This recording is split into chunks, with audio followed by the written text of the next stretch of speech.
Sekali lagi shalom. Lebih keras lagi Bapak Ibu, shalom. Semua yang bersuka cita, ayo lambaikan tangan tinggi-tinggi. Jangan ada yang lemes-lemes Bapak Ibu. Bapak Ibu hari ini harusnya hari Bapak Ibu bersemangat, bersuka cita. Bapak Ibu bergembira, melompat-lompat. Kenapa? Karena hari ini adalah hari Pentakosta. Di mana hari Pentakosta, harinya turunnya Roh Kudus, hari yang ke-50. Hari ke-40 sesudah kebangkitan Tuhan Yesus, dia naik ke surga. Tapi dia memberikan satu janji kepada kita. Yuk kita buka bersama-sama di Kisah 1 ayat 8. Kita sama-sama membuka Alkitab Bapak Ibu. Supaya kita sama-sama hari ini kita mau belajar apa yang Tuhan janjikan ketika dia naik ke surga. Pada hari ke-40 ketika Tuhan Yesus naik ke surga, kemudian dia memberikan janji ini buat setiap murid-muridnya, buat saudara dan saya. Karena firman Tuhan itu ya dan amin, berlaku untuk keturunan-keturunan. Gak pernah habis-habisnya, selalu baru setiap hari. Kita baca bersama-sama Kisah 1 ayat 8. Oke, yuk 2, 3. Tetapi kamu akan menerima kuasa kalau Roh Kudus itu turun ke atas kamu, dan kamu akan menjadi saksiku di Yerusalem dan di seluruh Yudea dan Samaria dan sampai ke ujung bumi. Yang mengerti katakan amin. Amin, amin, amin, amin, amin, amin, amin, amin, amin, amin, amin, amin. Bapak Ibu yang dikasih di dalam Tuhan, ya, hari ini kita mau belajar bersama-sama daripada Kisah Para Rasul ayat 1 sampai dengan 8. Bapak Ibu banyak sekali setiap kali hari Pentakosta, hari ke-50, hari di mana pencurahan Roh Kudus, ya, kita kemudian berkata bahwa ayat ini selalu kita ulang-ulang, ayat di Kisah 1 ayat 8. Karena janji Tuhan, ya, karena janji Tuhan sebelum dia naik ke surga, dia berjanji. Dan kenapa ini dilakukan? Kenapa sih Tuhan Yesus harus berkata seperti ini? Bapak Ibu berpikir nggak kenapa Tuhan Yesus harus bilang seperti ini? Kenapa sebelum dia naik ke surga dia harus memberikan perkataan ini, kalimat ini? Bahwa dia bilang kalau nanti Roh Kudus turun atasmu, kamu diberikan kuasa untuk menjadi saksiku di mana? Yerusalem, Yudea, Samaria sampai ke ujung bumi. Kenapa Tuhan Yesus harus memberitahukan hal ini? Kenapa bukan yang lain saja? Kenapa dia nggak bilang kamu baik-baik? Tenang saja, oh I always be with you in all situation. Kenapa dia berkata hal ini? Kenapa dia memberikan janji ini? Dan Bapak Ibu seringkali berkata, manusia ya selalu berbilang bahwa janji itu ya banyak gak ditepati. Janji itu bohong. Janji itu hanya sekedar perkataan manis saja. Karena itu ada seseorang yang buat lagu Cinta dan Janji. Ada seseorang yang buat lagu, judulnya Cinta dan Janji. Saya pikir ini cinta dan janji Tuhan. Sesudah saya dengar-dengar kok ini bukan nih. Ya, sesudah saya merasakan, saya nggak dengar jelas waktu pertama kali. Tapi saya merasakan kok spiritnya ini bukan buat Tuhan nih. Ini spiritnya buat something wrong nih. Buat seseorang yang lain nih. Waktu dia menyanyikan lagu itu, Cinta dan Janji. Padahal saya belum dengar karena suaranya kayak kumur-kumur. Saya cuma dengar aja Cinta dan Janji. Karena temennya bilang, Mem ini judulnya Cinta dan Janji. Tapi saya langsung merasa bahwa ini bukan buat Tuhan. Ini bukan buat Tuhan. Jadi kemudian saya bertanya, ya kan. Yang jawab temennya, iya Mem bukan Mem. Ya kan, bukan Mem. Tapi karena saya waktu itu sibuk, saya mau pergi lagi, saya bilang kalau kamu buat lagu, apalagi lagu kamu yang pertama, buatlah itu buat Tuhan. Berikanlah itu buat Tuhan. Ya, karena cinta dan janji manusia itu banyak menyakiti, banyak melukai, banyak bohongnya ketimbang iyanya. Ya kan? Manusia nggak bisa. Kalau kita menggunakan kekuatan manusia, kita berjanji, kita banyak gagalnya. Kita bilang, kita ketemu, telat. Kita ketemu, kita nggak pergi. Kita ketemu, kita batalin. I'm so sorry. Ya bisa aja sakit perut, ya kan? Kayak mendadak kan, saya tadi langsung mendadak saya sakit perut. Ya kan? Bisa aja Bapak Ibu.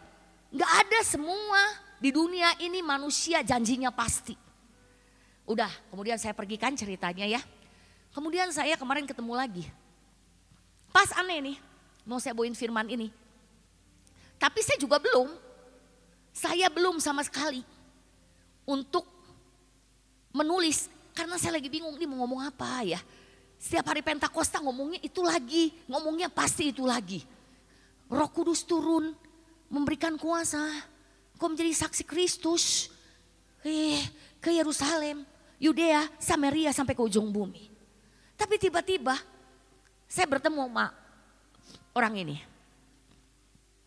Jadi saya bilang coba kamu nyanyiin dong lagu Cinta dan Janji. Dan saya mau dengar. Dia nyanyiin, aduh suaranya gak jelas, kumur-kumur. Saya suruh yang kenceng artinya. Akhirnya saya ngerti bahwa cinta dan janji itu berujungnya gak kesampaian. Cinta dan janji itu hanya seperti sesuatu yang menyakitkan. Ya, kayak hanya cuma bilang cinta dan janji-janji doang. Ya, tapi berakhir tanpa kepastian. Wow, ngaco nih. Tapi saya juga gak mau ngeblame. Saya gak mau ngeblame Bapak Ibu. Saya gak mau bilang itu seperti ini, seperti itu, seperti itu. Wajar. Wajar buat saya usia-usia seperti itu ya. Tapi saya mendengar bahwa bagus. Musiknya bagus. Kata-katanya juga sebenarnya bagus gitu. Mengambang tanpa keputusan, tanpa kepastian ujungnya. Ya digantung. Tergantung dan digantung atau di mana. Tapi akhirnya saya ngomong kayak gini. Oke, kamu bikin ini karena buat manusia. Lihat kan, gak pernah ada kepastian. Cinta dan janji manusia gak ada pernah kepastian. Akhirnya malahan berujung. Ya kan, daripada kesendirian saya bilang. Karena itu saya bilang, kamu bikin lagu ini gak apa-apa ini yang pertama. Tapi kamu refnya yang mana? Saya tanya. Itu lagu kamu baru bait, gak ada ref. Refnya mana? Dia bilang begini aja katanya belum bikin ref. Lanjutin refnya dan kamu bilang di situ kamu balikin yang awal. Kamu bilang aku menemukan cinta dan janji yang benar-benar abadi, yang sempurna. Yaitu dia yang memberikan kepada setiap kita. Kepada kamu. Kamu balikan itu lagu. Kamu bilang akhirnya kutemukan cinta dan janji yang abadi.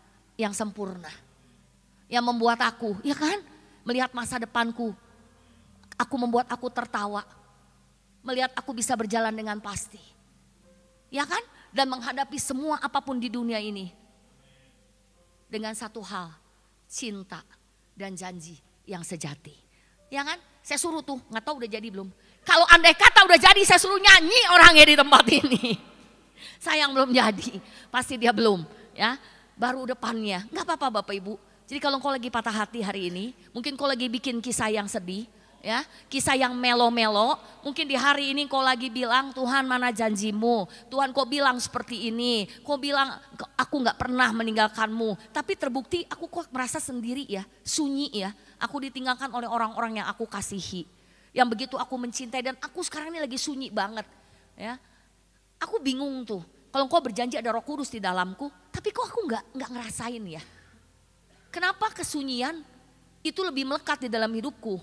Mana cinta dan janji? Wah, yalah. Mana Tuhan?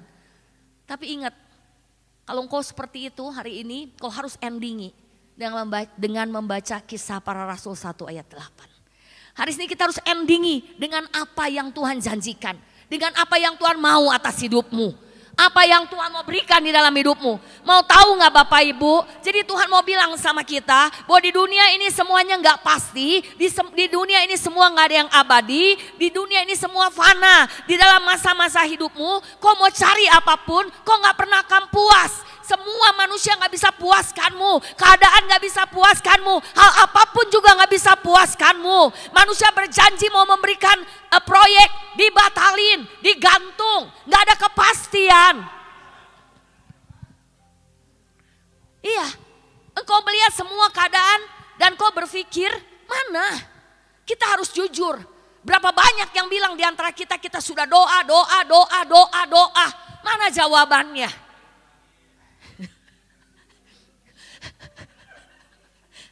Iya, kita sudah puasa, kita sudah rasanya ngikutin semuanya, kita baca firman. Mana Tuhan, mana Tuhan? Sekali lagi hari ini kita kuatkan bahwa Tuhan adalah Allah yang setia. Dia bukan manusia yang kemudian cinta dan janji kau ditinggalkan. Gak bakal Bapak Ibu. Tuhan kita bukan ingkar janji. Karena ini begitu kuasanya loh di Kisah 1 ayat 8 kalau kita tahu. Tuhan kita gak akan berkata sembarangan. Tuhan yang kita kenal dari pertama kali ya sampai pada kesudahan, dia Alfa dan Omega, dia gak akan berubah, ya dan amin. Dia akan melaksanakan semua apa yang diperintahkannya lewat perkataan dan firman-Nya. Jadi tidak ada yang gugur. Sekecil apapun gak ada yang pernah gugur. Kita harus pegang itu sebagai suatu kepercayaan. Sebagai suatu dasar hari ini kita mau menerima daripada pencurahan Roh Kudus. Bapak Ibu tahu gak waktu dapat ini? Apakah Paulus ada di sana? Murid-muridnya kan gak ada di situ. Paulus nggak ada di situ. Yang ada murid-murid yang lain waktu dia naik ke sorga. Paulus belum ada. Tapi kuasa itu bisa membuat seorang Paulus begitu luar biasanya.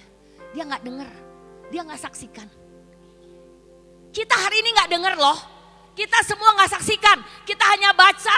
Tapi kita nggak bisa bilang, oh ini janji buat aku, bukan buat aku. Itu mau buat murid-murid yang dulu. Karena mereka menyaksikan, karena mereka melihat Yesus diangkat ke surga, naik ke langit dan hilang. Aku gak lihat tuh, aku doa aja gak dijawab tuh. Tapi Paulus yang gak melihat. Di dalam hidupnya, dia mengalami daripada kuasa Roh Kudus dan bagaimana kuasa dunamis itu merubah seorang Paulus. Bagaimana kuasa yang dinamis itu bisa merubah seorang Paulus. Hari ini saudara siapa? Kau pengecut, kau akan diubah. Engkau penjahat, kau akan jadi pejabat. Tuhan sanggup merubah hidup kita. Sometimes kita bilang jangan jadi penjabat tapi penjahat. Tapi penjahat menjadi pejabat. Kalau kita lihat keadaan di dunia ini, benar-benar loh, kita bisa-bisa loh kehilangan cinta dan janji itu. Kita bisa menjadi ragu Bapak Ibu. Tapi saya bersyukur ketika saya baca ini dan saya berpikir, waktu itu Paulus gak ada ya. Dia gak ada. Tapi dia ngerti hal ini ketika dia berjumpa pribadi dengan Tuhan. Ketika justru dia mau membunuh, dia mau pergi di tengah perjalanan di Damsik. Tiba-tiba ada cahaya, mata dia buta, gak enak banget dialami.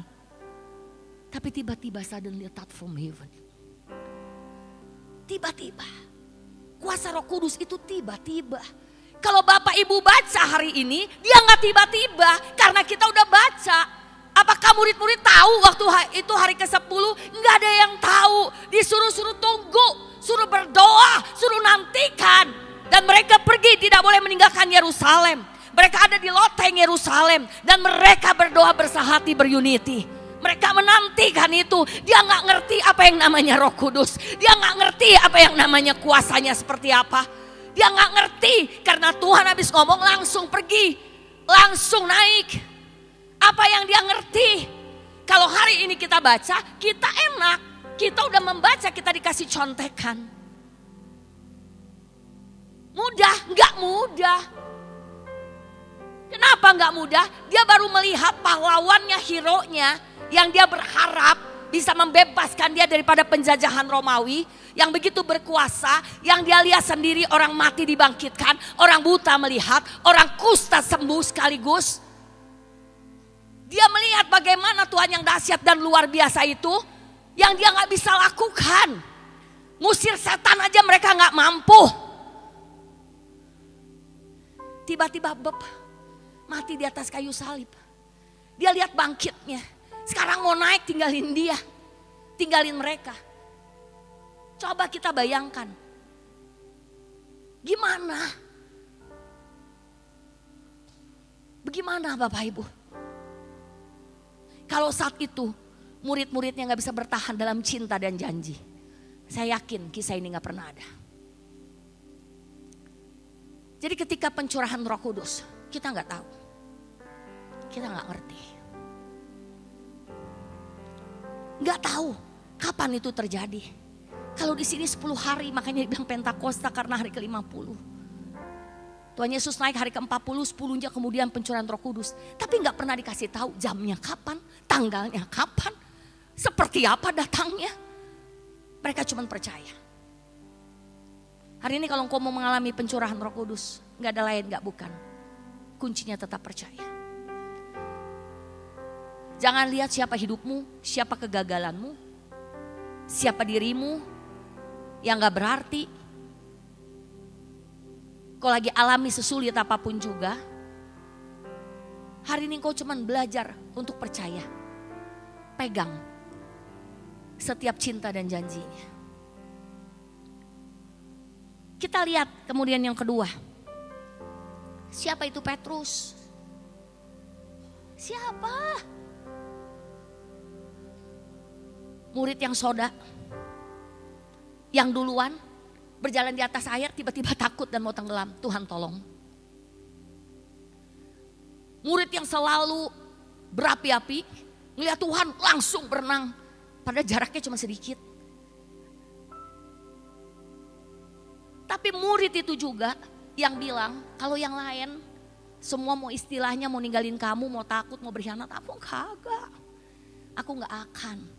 Tapi murid itu pula yang kemudian menyangkal Yesus dengan begitu takutnya. Aku gak kenal dia, siapa dia?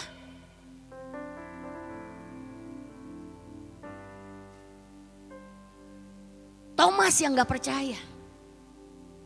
Sebelum aku mencucukkan jariku ke lambung yang ada tusukan tombak itu. Murid-murid Yesus orang sederhana, orang biasa. Yang bukan juga wow. Hari ini kita juga mungkin gak wow Bapak Ibu.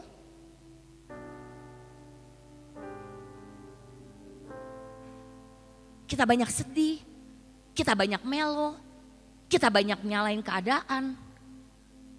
Kita banyak juga punya masalah hati, kita bisa marah, kita bisa jengkel.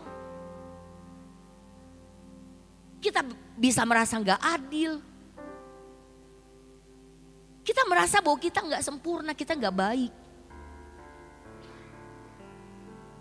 Tapi hari ini saya mau bilang yang kedua. Kenapa Roh Kudus harus turun dicurahkan?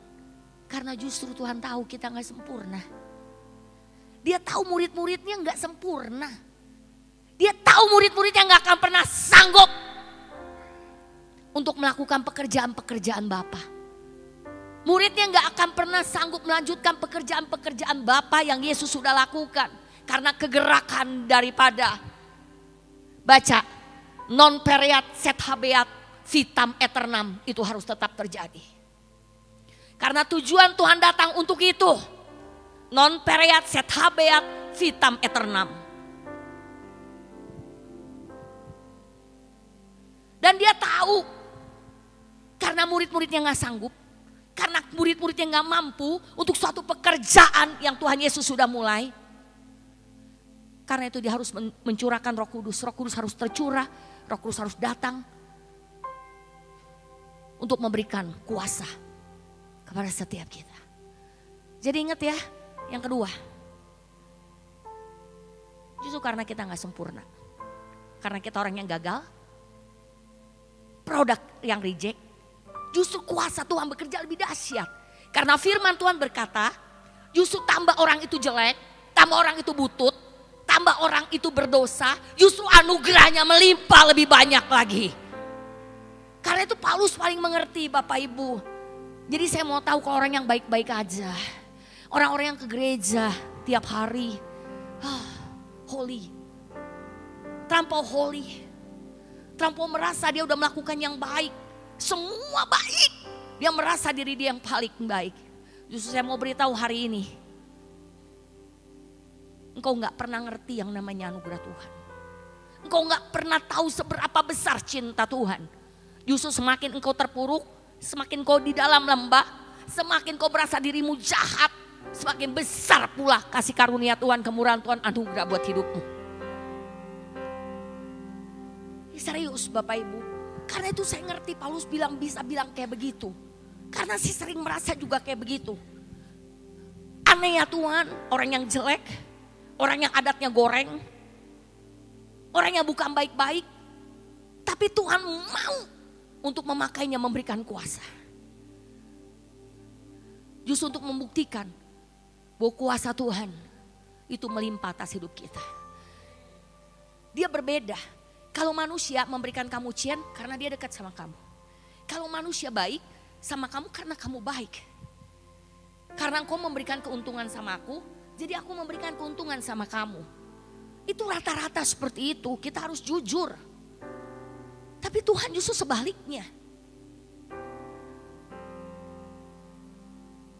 Tuhan sebaliknya.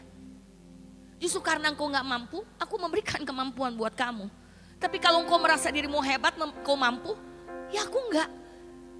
Karena engkau sudah sanggup, engkau rasa dirimu udah bisa. Hari ini kenapa makanya mereka harus berdoa menantikan Tuhan. Itu artinya mereka meminta, mereka menginginkan bagian mereka. Mereka percaya akan janji Tuhan. Mereka membutuhkan itu. Mereka perlu itu. Kenapa Bapak Ibu berdoa gak putus-putus? Karena Bapak Ibu memerlukan kuasa Tuhan. Karena kita perlu Dia. Lebih jauh daripada yang kita doakan. Kalau kita udah punya uang, nih dompet saya bisa ada uang 1 miliar. Saya beli mobil 500 juta, saya merem Bapak Ibu. Saya punya uang. Saya gak perlu doa. Saya gak perlu menginginkan Tuhan. Saya gak perlu bergantung sama Tuhan. Apa yang saya mau bergantung? Apa yang saya mau bergantung? Tapi kalau kita gak punya uang hari ini, di dompet kita aja gak ada 100.000. Kita itu teriaknya keras Bapak Ibu sama Tuhan. Jerit-jerit kita sama Tuhan. Iya. Serius. Kita akan jerit-jerit. Kita akan terus berdoa. Kalau kita lagi punya uang, enggak, orang kita aman, ayo jujur. Kalau uang nih di bankmu, betul? Saya juga gitu. Kalau sekarang di uangmu, gak usah deh banyak-banyak boro-boro ya 1 miliar ya. Kita gak usah 1 miliar dulu lah. Kita punya uang 10 juta, masih rasa aman gak? Aman. Ini udah bayar, itu udah bayar, itu sisanya. Gue masih bisa ke spatula, cukup. Coba uangnya udah 100.000.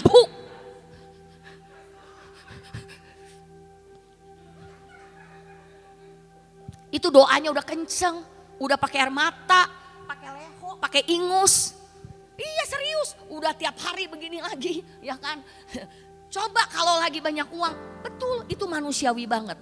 Justru semakin kita membutuhkan Tuhan, semakin kita merasa gak punya apa-apa. Semakin kita berteriak kepada Tuhan. Dan Tuhan yang berjanji bahwa Dia yang setia. Karena kita butuh Dia. Kalau kita lagi ada, Tuhan kejar kita juga kita gak mau. Siapa lu? Siapa lu? Ingat gak? Wanita 17 tahun masih cantik dikejar-kejar. Nanti kalau udah 40 tahun dia mengejar-ngejar. Itu bukan kata saya loh. Itu bukan kata saya loh. Saya itu membaca yang mawar lah, yang apalah. Saya aja tuh lupa. Pokoknya intinya kayak gitu. Ya kan? Artinya kalau kita kepepet, kita baru kejar Tuhan. Jadi yang kedua, Roh Kudus turun karena engkau membutuhkan. Karena Tuhan tahu engkau gak akan kuat. Kau perlu anugerah Tuhan. Kau perlu kuasa Tuhan. Ini dari ayat ini aja ya. Yang ketiga. Kenapa sih? Kenapa? Roh Kudus dicurahkan. Yesus mencurahkan Roh Kudus. Tadi, karena kita perlu kuasa Bapak Ibu. Kita perlu kuasa. Tuhan tahu. Kalau engkau di dunia ini yang gini jahat, yang gini kejam. Engkau gak punya kuasa. Engkau akan habis. Engkau akan hancur. Tapi kuasa yang diberikan di dalam hidup kita. Kuasa Roh Kudus. Itu bukan kuasa yang seperti dunia ini. Kuasanya punya tujuan. Karena dia tahu kok gak akan bisa hadapi kalau nggak punya Roh Kudus. Kok gak akan bisa hadapi kalau Bapak Ibu gak percaya, Bapak Ibu hembusin nafas. Lihat ada roh. Coba kau tutup, pencet hidungmu 5 menit aja. Coba Bu Elsa 5 menit, kan Bu Elsa tadi pencet 5 menit. Tak lamain dikit Bu Elsa setengah jam. Kelar udah selesai hidupmu. Iya kan? Selesai. Karena kita gak bisa.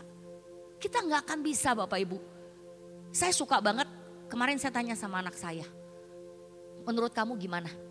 Nah, saya mau tahu kan, karena dia menyatakan tentang keselamatan. Yang sekali selamat, ada yang bilang selamat gimana kalau berbuat dosa. Betul, Roh Kudus yang di dalam kita memampukan kita untuk kita hidup kudus. Kalau enggak bisa. Ayo tanpa Roh Kudus siapa yang berani bilang bisa kita bisa hidup kudus? Bohonglah, bohong, udah bohong. Saya juga bilang bohong. Ya, lagi mau berdoa tiba-tiba bunyi itu HP. Ih, kepengen baca dulu nih. Benar gak? Tapi Roh Kudus ingetin, jangan HP, lagi doa. Betul gak? Itu yang kecil loh, belum yang lain. Itu karena Roh Kudus yang memberikan kita supaya kita bisa hidup kudus. Kalau kita izinkan Roh Kudus yang menuntun kita hanya ikutin aja. Kita gak menggunakan tenaga kita. Tapi kalau kita menolak dia, itu makanya. Bukan keselamatan yang hilang. Keselamatan yang gak pernah hilang. Masa Tuhan ambil keselamatan dalam diri kita? Aku udah kasih Tuhan. Masa orang yang ambil? Bukan, kitanya sendiri yang gak mau. Kitanya sendiri yang gak mau dengar tuntunan Roh Kudus.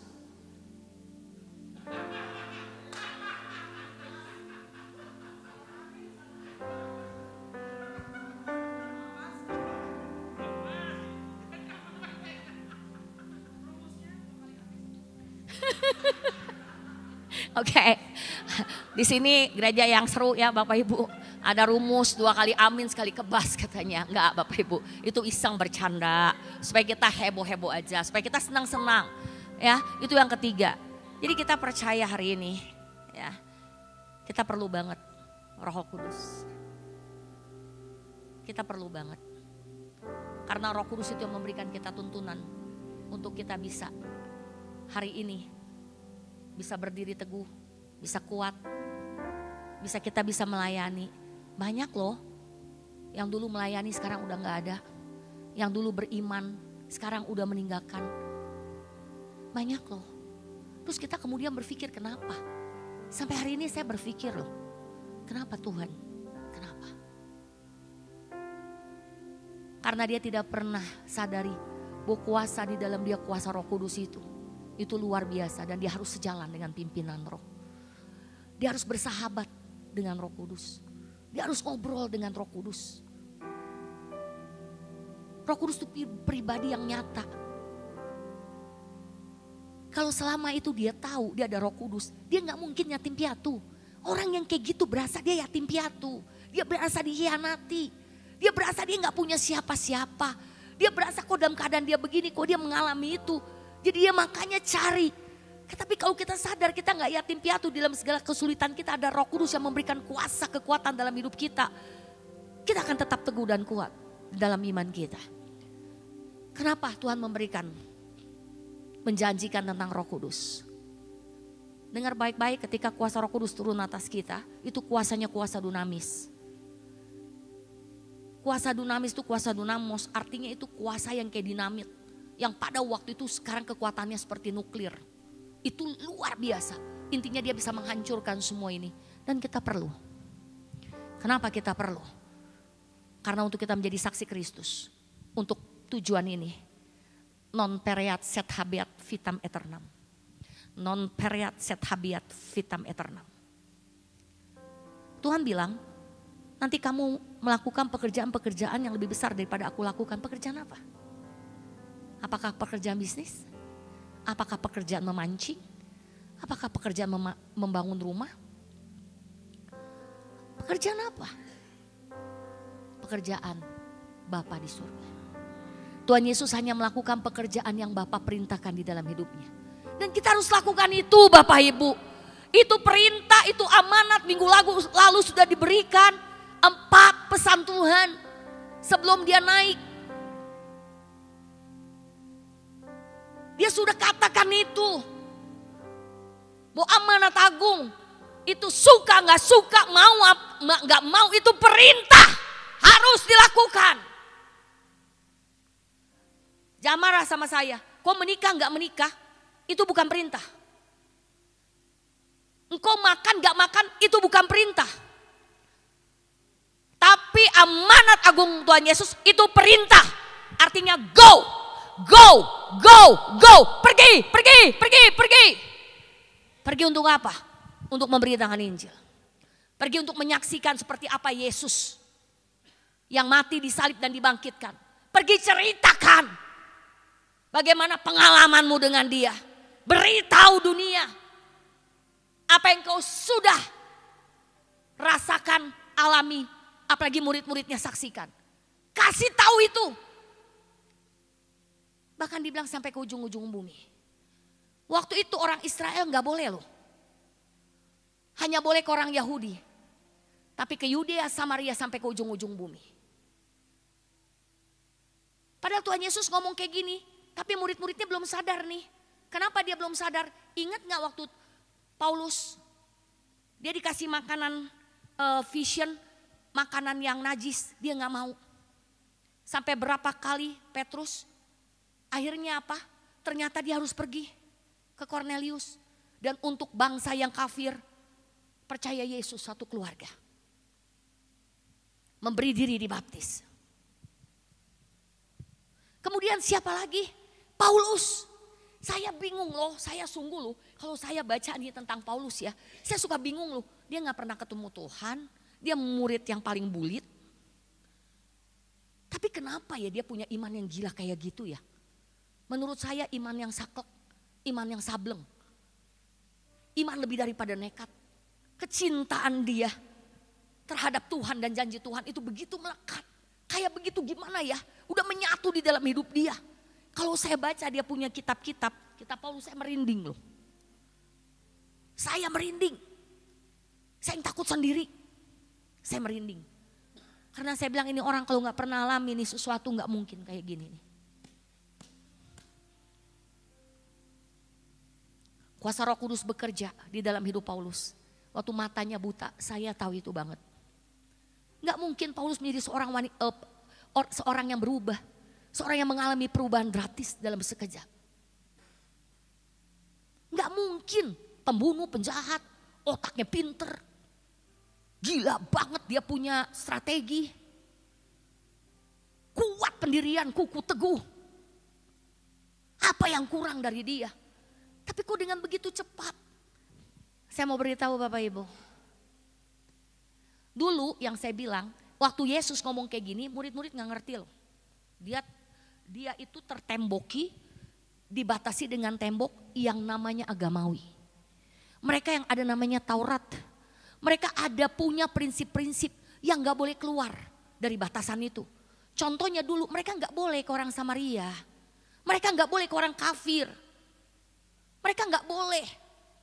Karena itu Tuhan berikan ini. Tuhan lagi ngomong hari ini engkau udah bordir kamu. Kau gak ada batas. Udah semua daripada tembok-tembok agamawi. Tembok-tembok Farisi. Tembok-tembok daripada orang-orang yang merasa dirinya baik. Ya, tembok-tembok itu imam-imam. Itu semuanya udah hancur. Udah gak ada batasan lagi. Antara engkau dengan yang lain. Tugasmu cuma satu. Mau si sipit, si mancung, si belok. Mau si kurus, si gemuk. Mau tua, muda, mau anak-anak. Cuman satu amanat agung. Non pereat set habeat vitam eternam.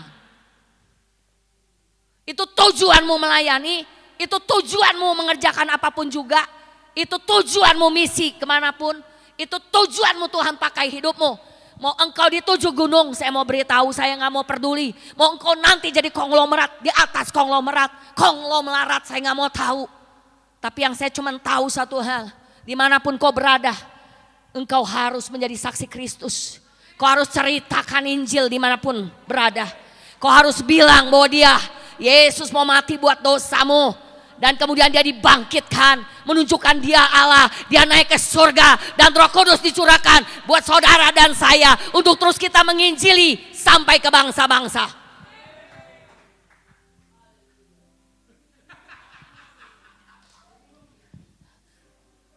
Jadi kalau tujuan kita melayani Tuhan, kita nggak ngerti kita saksi Kristus, makanya kuasa itu nggak bekerja di tengah kita.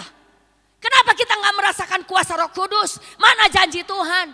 Apakah dia berbohong, berdusta? Kenapa aku selalu lemah? Kenapa aku ini selalu seperti ini terus? Jatuh bangun aku mencintaimu. Itu ngaco Bapak Ibu. Kita nggak perlu jatuh bangun untuk mencintai Tuhan. Tuhan nyamperin kita untuk mencintai kita dulu. Kita nggak usah ngejar-ngejar cinta yang palsu. Cinta dan janji manusia yang palsu. Dia yang datangi kita kok. Dia yang cari-cari kita kok. Betapa berharganya kita ini. Kalau kita nggak merasakan kuasa itu, karena jangan-jangan ada something wrong.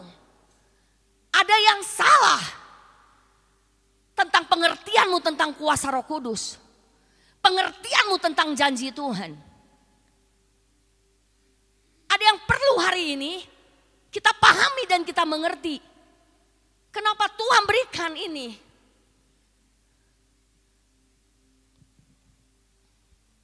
Saya mau beritahu Bapak Ibu. Saya selalu balikin ke Paulus. Why? Karena kisah hidupnya, perjalanan hidupnya itu luar biasa. Kalau nanti Paulus yang bikin itu judul lagu, dia akan layan menulis. Ketika dia bilang cinta dan janji, aku akan menemukan cinta saat aku buta, saat aku gak melihat. I was blind, tapi I see Jesus. Itu dalam loh. Itu lagu Amazing Grace itu saat kita buta, kita ketemu cinta anugerah Tuhan, itu dalam banget Bapak Ibu. Dalam banget.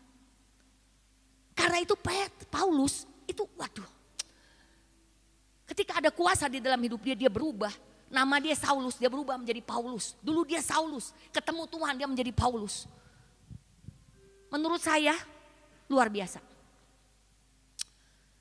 Karena kenapa? Karena dia menjadi saksi Kristus.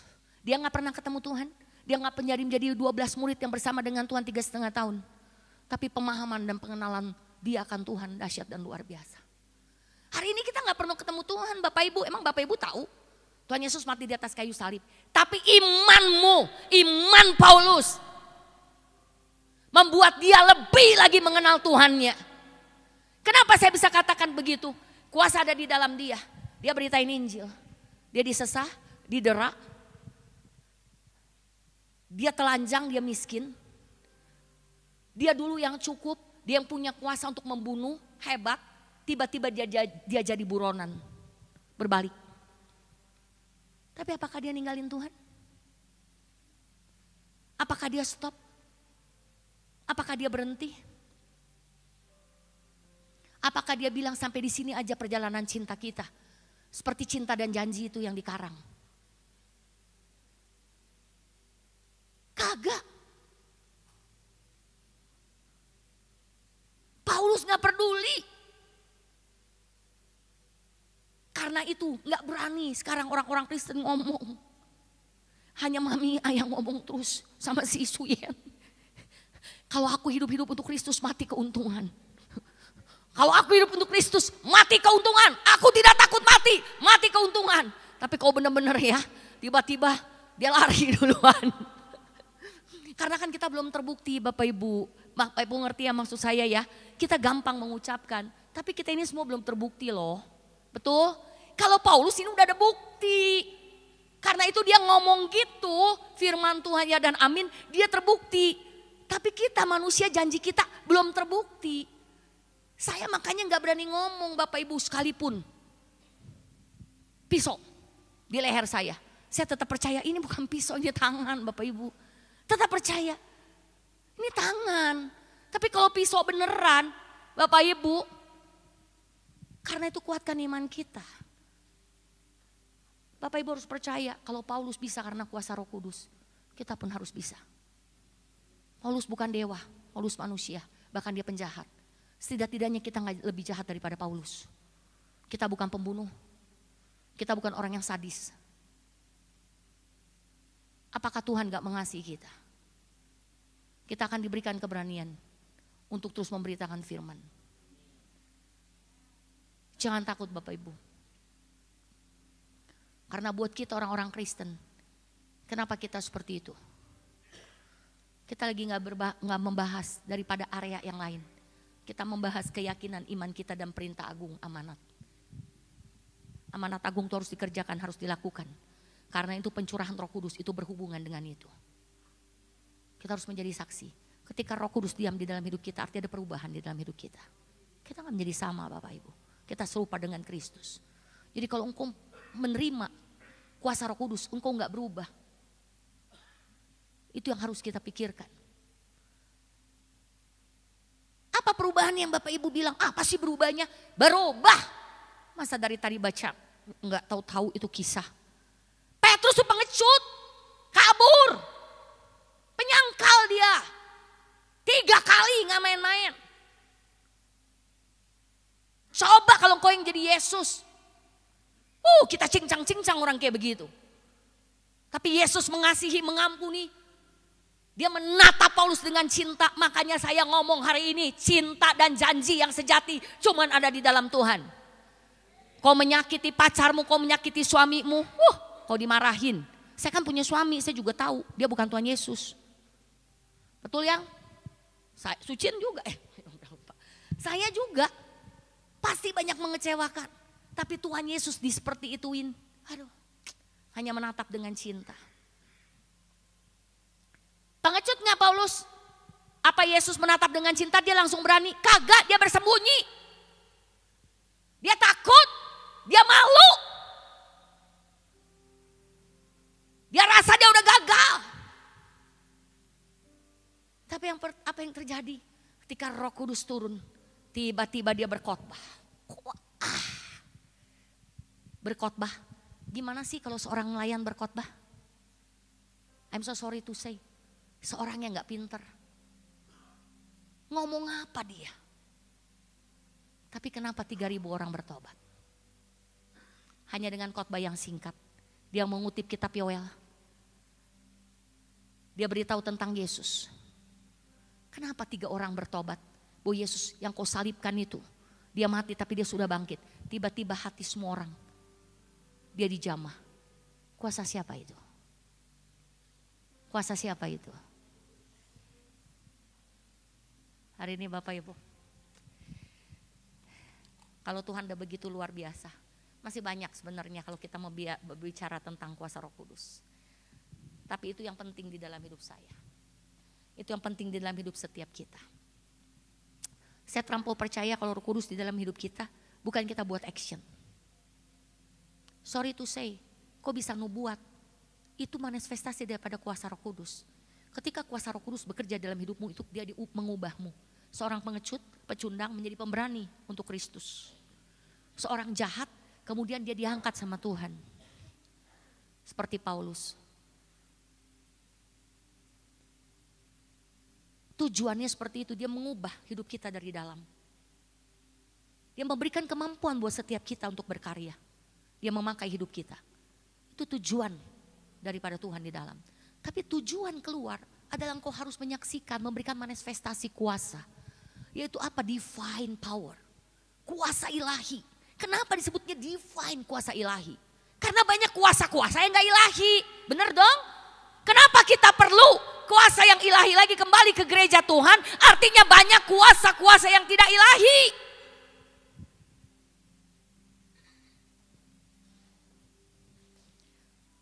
Kau sembuhin orang mati, itu bukan kuasamu. Kau sembuhin orang sakit, itu bukan kuasamu. Kau dikasih cuma-cuma freely. Kau gak bisa bilang kau yang sombong. Kau bisa bernubuat. Engkau bisa bikin orang percaya, menginjil, bertobat. Itu bukan engkau. Tapi karena kuasa Roh yang di dalammu yang bekerja. Siapa kita yang bisa bikin orang bertobat kalau tanpa kuasa Roh Kudus? Kalau gak percaya hari ini, Diana pergi ke pasar Cipanas. Coba dia menginjil. Kalau kau gak terima Yesus, kau binasa, masuk neraka. dia ditimpukin habis dia. Tiba-tiba kita mendengar di koran, telah berpulang ke rumah bapak, kebas. Apa sih kebas tuh? Kebas. Bisa ngerti nggak? Kalau orang bisa kemudian bertobat, percaya, itu bukan karena kita, Bu. Itu karena dia, Roh Kudus yang bekerja di dalam kita. Tapi nggak mungkin kalau engkau nggak berubah, nggak diubah dengan kuasa itu. Kau bagaimana bisa mengubah orang lain? Kau gimana bisa menyaksikan kalau kau dulu yang lumpuh, kau bisa sekarang berjalan, kau yang buta sekarang bisa melihat, engkau yang tersesat, Tuhan tarik engkau. Dan itu yang kau harus saksikan kuasa itu sambil kau manifestasikan, kembalikan ke gereja Tuhan. Bukan buat kepentinganmu, bukan kepentingan, buat institusi, tapi semua menjadi saksi Kristus. Kita kembalikan buat dia. Karena itu tujuan kuasa diberikan. Kau di 7 gunung, kau harus tetap menjadi saksi Kristus. Gak ada guna, Bo. Kau mau hebat apapun juga, Tuhan jatuhkan hanya dalam sekejap. Tuhan yang mengangkat raja, dia juga bisa menjatuhkan raja. Orang yang cuma bertahan cuma satu. Kalau dia mengerti tentang kuasa yang Tuhan berikan, kuasa Roh Kudus dengan benar. Dia memakai dengan benar. Dia tahu persis. Karena itu Paulus bisa berkata itu. Karena dia sudah ditemukan Tuhan terlebih dahulu. Dia udah merasakan kuasa yang bekerja. Dia aja aneh loh. Saya bisa ngerti Paulus banget. Saya bisa sangat-sangat ngerti tentang Paulus. Karena hidup saya itu bandel, artinya saya orangnya keras. Saya orangnya tuh gak mudah. Jadi saya gampang banget ngerti Paulus. Saya kalau baca Paulus ini Bapak Ibu ya, bisa saya terus loh. Itu banyak kan rata-rata. Saya ngasih firman, mana si Feby? Itu banyak kan dari kita Paulus loh. Hampir semuanya dari kita Paulus. Filipi 4 ayat 8. Semua hampir rata-rata kita Paulus. Karena menurut saya, Paulus itu luar biasa. Kejahatannya top 1. Kekerasan hatinya top 1. Tapi ketika dia berjumpa Tuhan, menerima kuasa Roh Kudus, lihat hidup dia berubah. Didera, menderita, sengsara, dia gak pernah sedih. Bahkan dia bilang bawa diriku ditawan. Karena dia mengerti tawanan cinta. Sampai akhirnya dia di Roma. Memberitakan Injil ke bangsa-bangsa.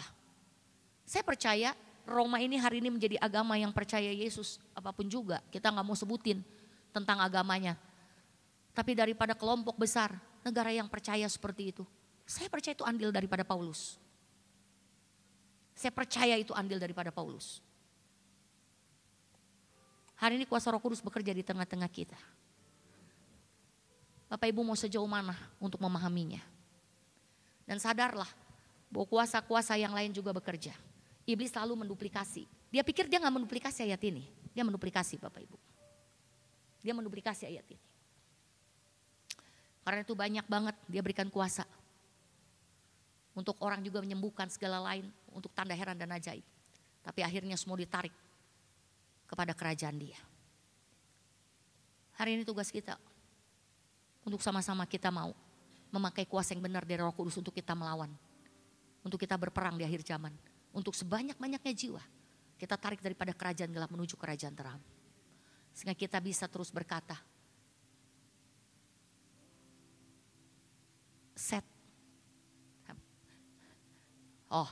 Non pereat set habeat vitam eterna.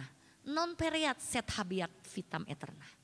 Sehingga kita bisa berkata non pereat. Gak ada satu pun yang binasa. Set habeat vitam eterna. Tapi semua mereka memiliki vitam eternal. Kehidupan yang kekal. Oke, yuk kita beri tepuk tangan buat Tuhan.